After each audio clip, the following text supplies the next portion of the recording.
Welcome to Joe Stunner Boxing. Katie Taylor defeats Amanda Serrano on a majority decision. I scored this 95-95, which was the same as one of the judges, but two of the other judges gave it 97-93 to Katie. I thought that was too wide, to be honest, but yeah, I wouldn't have. I thought it was a draw, and I was almost expecting them to announce a draw or possibly a Serrano win it, just the law of averages. Katie won the first two, a wafer-thin unanimous decision, 95-94 on all three cards, and then she won a split decision in the first fight.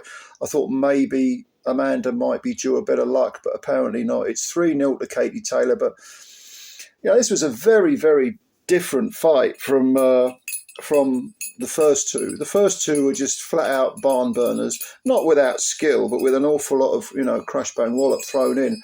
This was a chess match. And most of these rounds were so unbelievably difficult to score. The first round, there was hardly a punch thrown. I think Katie landed one punch, and I literally gave her the round on one punch because I hate giving drawn rounds. I don't give drawn rounds. Unless it's a case of there's just a few seconds of the round gone and there's a head clash or something and the fight gets stopped, then I'll call that a drawn round. But if it goes, I was going to say 3 minutes, but of course these are 2 minutes, then I just thought, very, very close rounds though. But it was a chess match. It was a very different fight from the first two. Katie looking to counter-punch, Amanda moving forward, but in an intelligent way, not being reckless at all. It was almost like, that cat and mouse thing.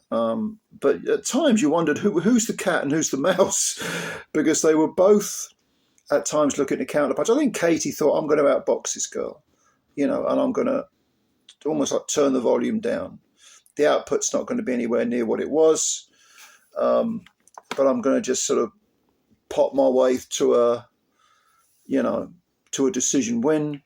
It's a calculated gamble because, of course, she's in Madison Square Garden, and sympathies may lie with the girl who lost the first two, but lost them in a way that was, it's wafer-thin stuff. These two girls, they could fight 10 times a year, and they'd all be close fights. And Amanda, 36 years of age, a southpaw. I'd say in terms of natural size, the smaller girl, because she has fought, in way down, bantamweight. She fought at flyweight. I can't remember. I know she's fought down at bantam. And yet she's the one with the power. Whenever there weren't many occasions when this happened in this fight, but if she would land a clean shot, immediately Katie was, on the back foot, and the crowd was sort of, woo, like she's got that sharpshooter power. Katie, not really, certainly not a one-punch hitter, but she's got 25 wins now with 6 KOs and the one defeat to Chantal Cameron, which was majority decision, and she avenged it with a majority decision. Amanda, though, up and down the weights, where she's seven weight world champ, 47 wins with 31 KOs. Definitely a really unusually high percentage for the women's game. And she's now got 4 defeats, 3 of them to Taylor, and they're all on points, and they're all close fights. The only other fighter that beat her was back in 2012, would you believe? Frida Wahlberg was undefeated in 10. And Amanda lost a unanimous decision to her. But since then, the only person that's had her number is Katie Taylor. But, these three girls say this is it, 3 and done. Yeah, we've seen enough, because this was a case of two girls who, we've been through hell for the first 2 fights, and now we're just going to box a bit. And it wasn't nearly as exciting as the first 2 fights. But moments of it were quite absorbing. And of course, they're 2-minute rounds, so they fly by. But yeah, Katie Taylor, one of the greats. Amanda's a great fighter as well, but Katie's 39 now. Amanda's only 36, even though she's had all those fights, 52 fights now. She's got a draw on her record somewhere along the line as well. But Katie at 39, And she's been in a lot more tougher fights than Amanda.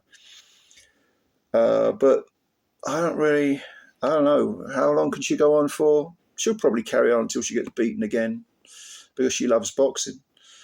But who's she going to fight now? A rematch with Chantal Cameron is perhaps one that they could revisit. They're one each, so yeah, a decider, a rubber match maybe. But this, by the way, was for the undisputed super lightweight title. Katie's also been undisputed at lightweight. She won all those belts off Cameron in the rematch. But yeah, you know, she does seem to, I don't know whether she's on the wane a little bit, maybe a little bit past the best. 39 is no spring chicken, of course. And you've got to factor in that long amateur career, all those, you know, was it 5 world titles, Olympic gold medal, European, 6.5 dozen European titles, amazing amateur career, brilliant 2-weight undisputed career as a professional. What else does she have to do? She might as well walk off into the sunset. But of course, that's coming from someone who thinks like a reasonably regular person. Katie Taylor is not a regular person. She's an extraordinary athlete. And also Serrano at 36 will probably look at Taylor and think, well, she's 3 years older than me. You know, I can carry on. 36 is nothing. Serrano, you know, she's got both these girls. They just ooze class. They really do. And Serrano, you know, very, very patriotic regarding her Puerto Rican heritage. She'll probably carry on, I think. I don't see her quitting either. So I don't know. What did you think? Did you think the right girl won? Because even though I had it a draw, when I was waiting for the decision, I thought, if anyone's going to get it, it's going to be Serrano. Because, you know, you like in your head, you've got like a block of work, like the 10 rounds. You're viewing it as one, almost like one big round, if you like. I thought, probably Serrano will edge this. But Kate, you got, like I say, 97, 93 on 2 of the cards. I don't agree with that. I think that's too wide. But I'm doing this video, this review, as I always do, minutes after watching the fight, because I don't like to second guess myself. But what do you think? What do you think about the result? What do you think's next for Taylor? Should she retire? If not, who does she fight? Cameron? If you've got someone else in mind, no problem. Serrano, is she going to carry on? Let me know who you'd like to see her in with. Maybe she'll move down in weight, back down to lightweight, or super feather even, knowing her. But let me know your thoughts. Thanks for watching the video. I hope you enjoyed it. If you did enjoy it, please hit the like button and also subscribe to the channel if you're new, because we've got so many videos for you and we want to build the channel up. Thanks very much. I hope you enjoyed this all-female card. I certainly did. And looking forward to reading what you've got to say. And bye for now.